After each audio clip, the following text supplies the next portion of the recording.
حدیث کا، اور آپ فرمایا کرتے تھے مجھے اللہ کی عزت کی قسم جو میرے نبی نے کہا حق اور سچی کا ہے، حق اور سچ کا ہے۔ حضور سید عالم صلی اللہ علیہ وسلم نے فرمایا صدقہ دینے سے مال کم نہیں ہوتا، صدقہ دینے سے مال جی کیا کرنے سے، یہ وعدہ ہے نبی پاک کا، صدقہ دینے سے پیسے، اچھا بتائے نا جی مجھے 1000 میں سے 500 دے دیا تو باقی کتنے رہ گئے، تو حضور فرما رہے ہیں کم نہیں ہوتے، 1000 دے دیا تو باقی کتنا بچا، نہیں بھائی میرے محبوب فرماتے ہیں تو اللہ کے رستے میں ایک دے وہ تجھے 700 گنا کر کے واپس عطا فرمائے گا۔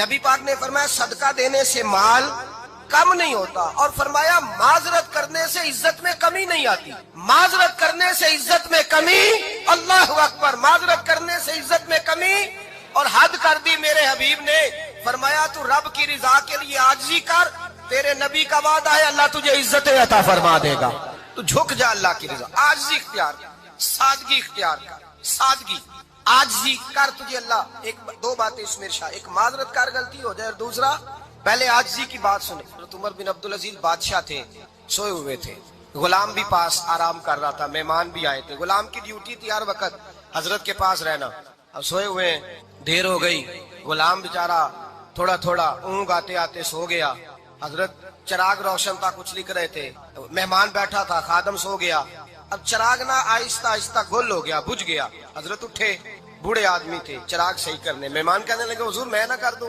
میں نہ کر دوں، کہنے لگے نہیں تم مہمان ہو، مہمان سے خدمت نہیں لی جاتی، تو اس نے کہا غلام کو جگائیے، فرمانے لگے ابھی تو بیچارہ سویا ہے اور نیند سے بیدار کر دوں، خود گئے اس میں تیل دوبارہ ڈالا، بتی ٹھیک جلائی، واپس آ گئے، وہ مہمان اب بادشاہ کا مہمان بھی تو کوئی بادشاہ ہی ہوگا نا، کہنے لگا حضور آپ اپنے کام خود کرتے ہیں، کیا لفظ ہے، کیا حسن ہے، اور دو جملوں میں کیا تاثیر ہے، آپ فرمانے لگے ہاں میں اپنے کام خود کرتا ہوں، جب میں گیا تھا تب بھی عمر بن عبدالعزیز ہی تھا، اور جب چراغ صحیح کر کے واپس آیا ہوں تو پھر بھی عمر بن عبدالعزیز ہی ہوں، میرے اندر کوئی تبدیلی آئی، میں وہی ہوں جو گیا تھا۔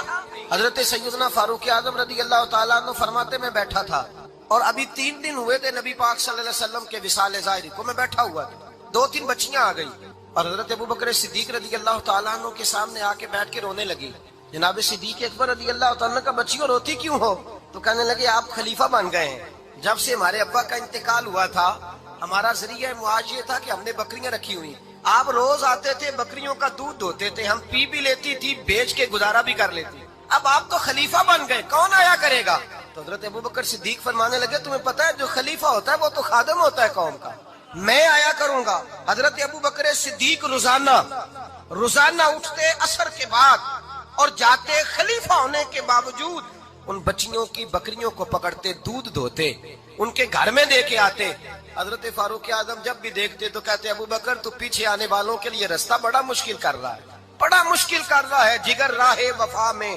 نقش ایسے چھوڑ آیا ہوں، میں جس منزل سے گزرا ہوں وہ اب تک یاد کرتی ہے۔ حضرت سلمان فارسی رضی اللہ تعالیٰ عنہ صوبے کے گورنر تھے، سادہ سا لباس پہن کر سادہ سا بس اسٹاپ پہ کھڑے تھے، جہاں سے لوگ اندر داخل ہوتے تھے، جہاں سواریاں باندھی جاتی تھی، آج ہم اپنے زبان میں اسے بس اسٹاپ کہتے، باہر کھڑے تھے، کوئی مہمان آ گیا کسی کا، اس نے دیکھا سادے سے کپڑے ہیں، خستہ سی حالی ہے، اس نے سمجھا کوئی کلی ہے شاید معاذ اللہ، کوئی ملازم ہے، کہنے لگا وہ خادم ادھر آؤ ادھر آؤ، آپ قریب گئے، کہنے لگے میرا سامان اٹھاؤ۔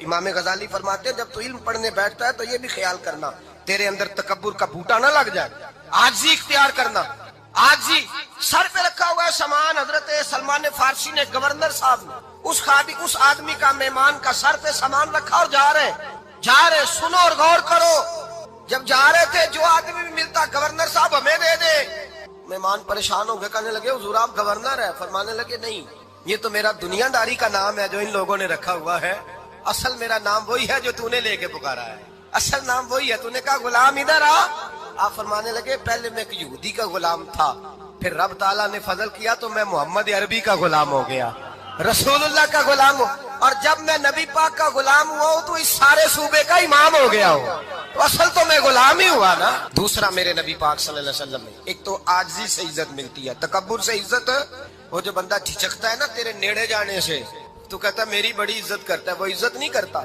شیر کی عزت ہوتی ہے کہ خوف ہوتا ہے، بولے نا تو نہیں نہ ڈر لگتا، دیکھو شیر کا کیا ہوتا ہے، خوف، اس کی عزت نہیں ہوتی، تو درندہ ہے، درندوں کی بھی کبھی عزت ہوتی ہے، تو جو آدمی ڈنڈے کے زور پر لٹکا کے ڈنڈا اور وہ لوگوں سے عزت کرا رہا تو بھائی یہ تیری عزت نہیں ہے، تیرا خوف ہے. عزت عاجزی میں ہے، انکساری میں ہے. اور دوسرا میرے نبی پاک صلی اللہ علیہ وسلم نے فرمایا عزت معاف کرنے میں. عزت کس چیز میں ہے؟ بدلہ لینے میں عزت. یہ حقائق ہے.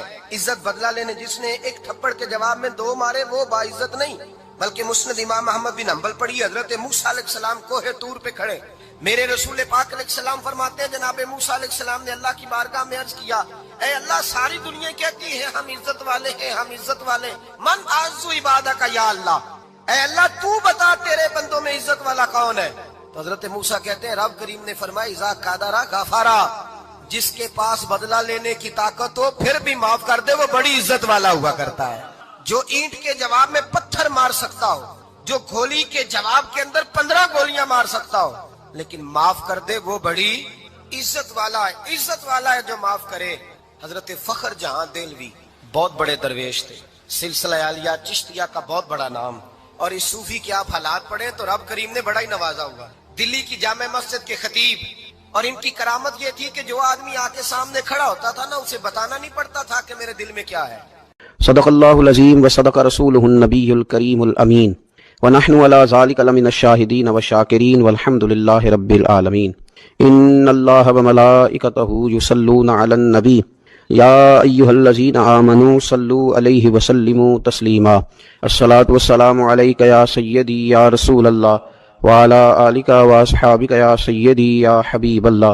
اللہم صلی علی سیدنا و مولانا محمد معدن الجود والکرم وآلہ وصحبہ وبارک وسلم. تمام تعریفیں حمد و ثنا اللہ تعالیٰ جل شانہ کے لیے، اور درود و سلام نبی اکرم نور مجسم شفیع معظم احمد مجتبیٰ جناب حضرت محمد مصطفیٰ صلی اللہ تعالیٰ علیہ وسلم کی ذات والا صفات کے لیے حمد و صلات کے بعد، اللہ تبارک و تعالیٰ نے کچھ انسانوں کو مالدار بنایا ہے اور کچھ کو اللہ تعالیٰ نے غریب، فقیر اور مسکین بنایا. اللہ تعالیٰ کی یہ تقسیم اس کی حکمت پر مبنی ہے. اب مالک کریم نے یہ فیصلہ فرمایا کہ وہ جن کو اللہ نے اپنے فضل سے مالدار کیا ہے وہ اپنے غریب، مسکین اور کمزور مسلمان بھائیوں کا خیال رکھیں. اور اسلام کا حسن دیکھیے، اسلام کا کمال دیکھیے کہ رب تعالیٰ فرماتا ہے تم خرچ کرو گے مسکین پر، غریب پر، اور وہ قرض دو گے تم اپنے رب تعالیٰ کو. خرچ اس پر کرو گے اور قرض اپنے رب تعالیٰ کو دو گے. ارشاد فرمایا من ذا الذی، کون ہے وہ جو اپنے رب کو اچھا قرض دے، جو اپنے رب کو اچھا قرض دے، قرض حسنہ دے، فیضاعفہ لہ، اور پھر اللہ تبارک و تعالیٰ اسے دونا کر کے واپس کرے گا.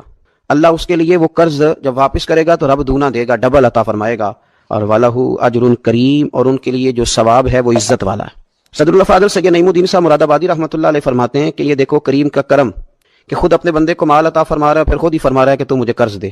اور یہ عین انسان کے مزاج اور فطرت کے مطابق بات کی کہ تم مجھے قرض دو. جب کوئی انسان کسی کو ویسے کوئی چیز دیتا ہے تو اس کا خیال ہوتا ہے شاید واپس ملے نہ ملے، لیکن جب قرض دیتا ہے تو اس کا خیال یہ ہوتا ہے کہ یہ ضرور مجھے واپس ملے گی. تو فرمایا چونکہ تمہارے مزاج ہیں، تمہاری طبیعت ہے، تمہاری فطرت ہے، تم سمجھتے ہو کہ قرض ہمیں ضرور واپس ملے گا، لہذا تمہارا رب تمہیں کہہ رہا ہے کہ تم مجھے قرض حسنہ دے دو. اپنے غریب بھائیوں پر، مسکینوں پر، کمزوروں پر خرچ کرو اور اپنے رب کو قرض حسنہ دے دو، رب تمہیں ڈبل کر کے واپس عطا کرے گا. اور جو اجر دے گا وہ عزت والا دے گا، جو تمہیں ثواب عطا فرمائے گا وہ اکرام والا اللہ تمہیں ثواب عطا کرے گا. نبی پاک صلی اللہ تعالی علیہ وسلم نے انفاق کی تعریف کی، اللہ کے راستے میں خرچ کرنے کی. جب تک عمراء، مالدار لوگ خرچ نہیں کریں گے غرباء پر، مساکین پر، طلباء پر، فلاحی کاموں میں، دینی کاموں میں، جب تک وہ خرچ نہیں کریں گے تب تک معاملہ آگے نہیں بڑھے گا. تب تک وہ سارے منصوبہ جات جس سے کہ غریب کا بھلا ہونا تھا، جس سے دین کو مضبوط ہونا تھا، جس سے دین کی اشاعت ہونی تھی، وہ سارے منصوبے آگے نہیں بڑھیں گے. اس لیے نبی کریم صلی اللہ تعالی علیہ وآلہ وسلم نے ارشاد فرمایا کہ تم خرچ کرو تاکہ تم پر خرچ کیا جائے. تم اللہ کے راستے میں دو تاکہ رب تمہیں دے، دو اس کے راستے میں وہ تمہیں عطا کرے اپنے فضل و کرم کے ساتھ. اللہ تبارک و تعالیٰ کے راستے میں جب خرچ کیا جاتا ہے تو رب راضی ہوتا ہے، پھر بندے کو اور زیادہ عطا کرتا ہے. آپ دیکھیے کہ اسلام نے خرچ کرنے کے بہت سارے مواقع بنائے اور فردن فردن غریب کو امیر کے ساتھ جوڑا، امیروں سے کہا کہ غرباء کا حصہ نکالو. سال کے بعد زکوٰۃ کا حکم دیا، ہر وہ شخص جو صاحب نصاب ہے وہ سال کے بعد زکوٰۃ ادا کرے. رمضان مبارک آیا تو صدقہ فطر کو رکھا گیا تاکہ جو غرباء ہیں، مساکین ہیں، وہ بھی عید کی خوشیوں میں امیر مسلمانوں کے ساتھ شامل ہوں. پھر جب فصل کا موقع آیا تو عشر رکھا گیا تاکہ غریب بھی تمہارے غلے میں، تمہارے اناج میں، تمہاری گندم میں، تمہارے چاول میں، تمہاری سبزی میں شریک ہو جائے. ہر موقع پر ان کو یاد رکھنا، ان کو ساتھ ملانا. قربانی رکھ دی گئی، اور قربانی بھی جب رکھی گئی تو امیر پر رکھی گئی. اس کا فلسفہ بھی یہی ہے کہ امیر قربانی کریں گے اور غریبوں تک اس کا گوشت پہنچائیں گے. میرے رسول کریم صلی اللہ تعالی علیہ وآلہ وسلم نے یہ خوبصورتی کے ساتھ ایک کو دوسرے کے ساتھ جوڑا. اب ہوتا کیا ہے؟ ہوتا یہ کہ انسان کو مال سے پیار ہوتا ہے، فطرتاً کمائے ہوئے مال سے محبت ہوتی ہے. انسان بسا اوقات یہ سمجھتا ہے کہ بڑی مشکل سے تنکا کر کے، محنت کر کے، جدوجہد کر کے میں نے یہ مال جمع کیا ہے تو اب میں دے دوں.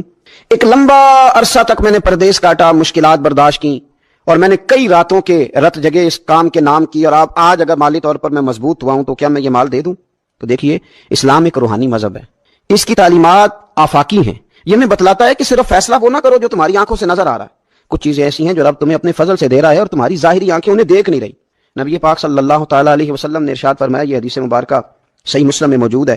حضرت ابو ہریرہ رضی اللہ تعالیٰ عنہ فرماتے ہیں، دیکھیے حضور صلی اللہ تعالی علیہ وسلم نہ بات کر کے مختصر جملوں میں کیسے آگے بڑھتے ہیں. کریم ابو فرمانے لگے، یاد رکھنا صدقہ دینے سے مال کم نہیں ہوتا. اللہ اکبر. آپ کو تو میسج آ گیا بینک سے کتنے پیسے کم ہو گئے. آپ نے تو جو گن کے دراز میں رکھے تھے اس میں سے لاکھ میں سے آپ نے تو 5,000 دے دیا، تو آپ کو تو پتا ہے وہ 95 رہ گیا ہے. لیکن یہ صحیح مسلم کے لفظ ہیں. حضور فرماتے ہیں صدقہ دینے سے مال کم نہیں ہوتا. کائنات کے سب سے سچے، کھرے، صادق اور امین محبوب علیہ الصلوۃ والسلام نے فرمایا کہ صدقہ دینے سے مال کم نہیں ہوتا. حکیم الامت مفتی احمد یار خان صاحب نعیمی رحمۃ اللہ تعالی علیہ ارشاد فرماتے ہیں کہ کسان جب اس نے نا بیج کی بوریاں بھر کے رکھی ہوئی ہوتی ہیں، تو جب وہ جا کر کے بیج ڈالتا ہے نا کھیت کے اندر، تو بظاہر تو وہ بوریاں خالی کر کے آتا ہے، لیکن پتہ تب چلتا ہے کہ جب ایک ایک بیج پر پھر کئی گنا دانا لگتا ہے. آیا تو وہ خالی کر کے تھا، لیکن اگر تھوڑا سا وہ گہرائی کے ساتھ دیکھے تو اس نے تو کمال کر دیا. اب تو اس پر بے شمار دانے لگ گئے. تو حضور علیہ الصلوۃ والسلام نے فرمایا صدقہ دینے سے مال کم نہیں ہوتا، اور فرمایا معاف کرنے کی وجہ سے اللہ بندے کی عزت میں اضافہ کر دیتا ہے، اور فرمایا جو اللہ کی رضا کی خاطر جھک جائے اللہ اسے عزت عطا کر دیتا ہے. صدقہ دینے سے مال کم نہیں ہوتا. تو اپنی طبیعت کے اندر اگر شوق پیدا کر لیا جائے راہ خدا میں خرچ کرنے کا، ذوق بنا لیا جائے، ہمارا یہ ذہن بن جاتا ہے کہ یہ بھی میرے پیسے، یہ بھی میرے پیسے، وہ کونے میں میری جائیداد، یہ میرا مکان، وہ میرا بینک بیلنس، یہ میرے جانور، یہ میرا مال تجارت، یہ میرے کھیت کھلیان. میرے محبوب نے فرمایا تیرے 3 ہی مال ہیں، ایک تو نے کھا لیا ہے، ایک تو نے پہن لیا، ایک تو نے راہ خدا میں خرچ کر لیا، باقی تو وارثوں کا ہے. وارثوں کے مال کے بارے میں اس قدر زیادہ توجہ رکھنا، اس قدر زیادہ ذہن بنا کے رکھنا. تو اللہ تبارک و تعالیٰ کی راہ میں خرچ کرنے کا جو شوق ہے، حضور صلی اللہ علیہ وسلم نے اس کی نصیحت کرتے. نبی پاک صلی اللہ تعالی علیہ وسلم کے سامنے نا حضرت اسماء بنت ابی بکر صدیق خرچ کر رہی تھی، اللہ کے راستے میں دے رہی تھی. تو سرور کائنات صلی اللہ تعالی علیہ وسلم نے فرمایا اسماء خرچ کرو پر گنا نہ کرو، گن گن کے اللہ کے راستے میں خرچ نہ کرو ورنہ رب بھی تمہیں گن گن کے دے گا. فرمایا تم اس کے راستے میں اس کی راہ سے کچھ بچا کے نہ رکھو تو رب تعالیٰ بھی جب تمہیں دے گا نا تو پھر بے حساب ہی عطا فرمائے گا. گن گن کے یوں احتیاط کر کے دیکھ کے پریشان ہو کے راہ خدا میں خرچ نہ کیا جائے، بلکہ اللہ تبارک و تعالیٰ کے راستے میں دیا جائے اور مالک کے حضور اس کی رضا کے لیے خرچ کیا جائے اللہ تعالیٰ کے بندوں پر. حضور صلی اللہ تعالیٰ علیہ وآلہ وسلم کی جو عادات جن کی وجہ سے کائنات میں میرے محبوب پاک علیہ الصلوۃ والسلام کے روز ڈنکے بجتے ہیں، حضور کی نعتیں پڑھی جاتی ہیں، ان میں حضور علیہ السلام کی ان خوبصورت عادات میں سے ایک عادت ہے حضور کا سخی ہونا، کریم ہونا. لب واہ ہیں، آنکھیں بند ہیں، پھیلی ہیں جھولیاں، کتنے مزے کی بھیک تیرے پاک در کی ہے. نبی پاک صلی اللہ تعالیٰ علیہ وآلہ وسلم ارشاد فرماتے ہیں، حضور کا شوق دیکھیے خیرات کرنے کے تعلق سے. ہمارے ہاں یہ ہوتا ہے کہ بعض اوقات جیسے جیسے پیسہ بڑھتا جاتا ہے ویسے ویسے لوگوں کے اندر بخل آتا ہے، کنجوسی آتی ہے. بعض لوگ اللہ ماشاءاللہ وہ خیرات کرنے کی طرف اس طرح توجہ نہیں کرتے جس طرح کہ ان کا منصب انہیں حکم دیتا ہے یا ان کا منصب انہیں اس طرف قائل کرتا ہے. رسول کائنات صلی اللہ تعالیٰ علیہ وآلہ وسلم ارشاد فرماتے ہیں، بخاری مسلم میں موجود ہے، فرمایا اگر میرے پاس احد پہاڑ کے برابر سونا ہو، کلومیٹروں پہ پھیلا ہوا احد پہاڑ، اس کی چوڑائی ہے، اس کی لمبائی ہے، اس کی اونچائی ہے، یعنی پہاڑ کی بات ہو رہی. جن لوگوں نے زیارت کی ہے وہ جانتے ہیں کہ اتنا بڑا پہاڑ. حضور فرماتے ہیں میرے غلاموں سنو، اگر میرے پاس احد پہاڑ کے برابر بھی سونا ہو تو فرمایا میرا دل چاہتا ہے کہ 3 راتیں گزرنے سے پہلے سارا اللہ کے راستے میں خرچ کر دوں، سوائے اس کے کہ جو میں نے قرض دینا ہو. قرض کے لیے بچاؤں گا، باقی میں سب اللہ تبارک و تعالیٰ کے راستے میں خرچ کر دوں گا. 3 راتوں سے زیادہ نہیں گزریں گی، خرچ کر دوں گا. یہ شوق ہے نبی پاک صلی اللہ علیہ وسلم کا سخاوت کے ساتھ. حضور پسند کرتے سخاوت کرنا. نبی پاک صلی اللہ تعالیٰ علیہ وآلہ وسلم نے اپنے دست مبارک سے ہمیشہ لوگوں کو عطا کیا. حضور صلی اللہ تعالیٰ علیہ وسلم خرچ کرنے کی ترغیب دیتے، لوگوں کو رغبت دلاتے. ہمارے ہاں پہلی تو بات یہ ہے کہ خرچ کرنے کا ماحول نہیں بنتا، اور اگر بعض لوگ خرچ کرتے ہیں تو بے دلی کے ساتھ خرچ کرتے ہیں. اللہ تبارک و تعالیٰ کے راستے میں جب آپ کو دینا ہے، جب آپ کو مالک کے راستے میں دینا ہے تو پھر آپ کو بندہ تھوڑی دیکھنا ہے، پھر تو اللہ کی رضا دیکھنی ہے. تو خرچ تو کرتے ہیں لیکن وہ خوش دلی، وہ ذوق، وہ شوق، وہ خوبصورتی ان کی طبیعت میں نہیں ہوتی جو ہونی چاہیے. اللہ کے راستے میں خرچ کریں تو اللہ کی رضا کو پیش نظر رکھ کے خرچ کریں. پھر خرچ کیا جاتا ہے، صدقہ دیا جاتا ہے، لیکن کب بندہ بیمار ہو گیا، جب تندرست تھا، لاکھوں روپے پڑے تھے، صدقہ کرنے کا خیال نہیں آیا، ہزاروں موجود تھے، اس کے دل کی توجہ اس جانب نہیں ہوئی. آج بیمار پڑا ہے، کمزوری آ گئی ہے، قریب المرگ ہو گیا ہے، اب اس کا خیال آتا ہے کہ میں کچھ اللہ کے راستے میں دوں، ایک بکرا لو بھی ذرا ذبح کر دو، ذرا تھوڑا صدقہ دے دو. کس بات پر؟ کہ میں بیمار ہو گیا ہوں، کس بات پر؟ کہ میں کمزور ہو گیا ہوں. اگر آپ صحت کے عالم میں صدقہ کرتے اللہ کو راضی کرنے کے لیے تو وہ کیا خوب تھا. وہ ہمارے ایک بزرگ ہیں تو فرمایا کرتے ہیں کہ میں نے جب خرچ کرنا شروع کیا تو میرے ذہن میں ایک بات آئی، اس نے مجھے ابھارا کہ میں اللہ کے راستے میں زیادہ خرچ کروں. میرے ذہن میں یہ بات آئی کہ یار جتنا میں اپنے والدین کی طرف سے خرچ کر رہا ہوں نا، میری اولاد بھی میرے بعد اتنا ہی خرچ کرے گی. تو کیوں نہ ایسا ہو کہ ان کے حقوق پورے ادا کر کے، ان کی آسانیوں کا خیال کر کے، جو اللہ تعالیٰ نے مجھے اپنے فضل سے زیادہ دیا ہے اس میں سے میں اللہ کے راستے میں خرچ کروں. تو اس شوق کے ساتھ میں نے خرچ کرنا شروع کیا. نبی پاک صلی اللہ تعالیٰ علیہ وآلہ وسلم ارشاد فرماتے ہیں کہ کسی بندے کا اپنی زندگی میں 1 درہم خرچ کرنا مرتے وقت 100 درہم خرچ کرنے سے زیادہ بہتر ہے. زندگی میں 1 درہم دینا مرتے وقت، یعنی عین بیماری کے عالم میں جب تو خرچ کر رہا ہے تو وہ تو 100 خرچ کرے گا درہم، اور تندرستی میں، صحت میں تو نے 1 خرچ کیا تو اللہ تعالیٰ اس 1 کا ثواب تجھے اس وقت سے زیادہ عطا فرمائے. یہ حدیث مبارکہ ابو داؤد شریف میں مشکات میں ملے گی. حضور فرماتے ہیں صحت کے عالم میں خرچ کر، بجائے اس کے کہ تیری طرف سے کچھ صدقہ دینے جائے تو خود صدقہ دینے جا، اپنے ہاتھوں سے دے اور شوق بنا کے دے اور توجہ کر کے دے، اور تیری طبیعت لگی ہوئی ہو اور تو خود اپنے کندھے پہ رکھ کے جائے، غریبوں کے گھر میں پہنچا کے آئے، اور تو تیرا دل کرے کہ اگر میرے گھر کے اندر گندم موجود ہے پھر کوئی بھوکا نہ سوئے، اگر میرے پاس